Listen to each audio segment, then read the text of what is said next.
facts about the toxic lady. Gloria Ramirez was a 31-year-old woman and mother who unfortunately was suffering from late-stage cervical cancer. But Gloria was a fighter, and she was going to do everything she had to do to survive and ensure that her children had a mother throughout their lives. But on February 19th, 1994, Gloria was rushed into the emergency room. She was extremely weak and confused, and her heartbeat was erratic. Now, immediately, doctors and nurses start working on her to stabilize her, get fluids into her, do the whole thing. But they did notice that her body emitted a strange oily sheen, and one of the nurses noted that Gloria's breath smelled fruity and also kind of like garlic. So a nurse goes to draw blood, right?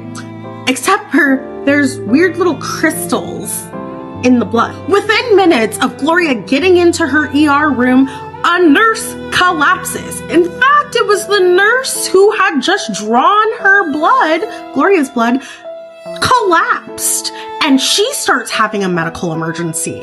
And as this nurse is passing out, another nurse starts having spasms and also having a medical emergency. In total, 23 people fell ill and 5 were hospitalized with severe symptoms. Unfortunately, Gloria Ramirez did pass away that night, but the chaos that ensued from Gloria's body and what she brought with her into this hospital was insane. So of course they do an autopsy and they can't figure out what the hell this stuff in her blood is, okay? And toxicologists can't match this substance with any known substance at all. And also her internal organs were so beyond damage, it wasn't something that the cervical cancer did. But remember at the beginning of the story how I told you that Gloria had that weird sheen on her skin? And how she would try to do anything possible to survive her cancer. Well, Gloria got into some home remedies to try to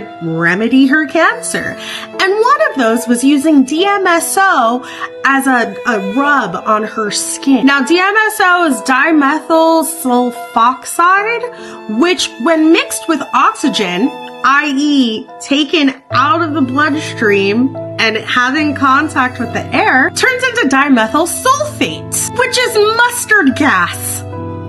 Yeah, so when they took Gloria's blood, the blood mixed with the air created mustard gas in the middle of the emergency room. Let me know what you think about this story down below because it is wild.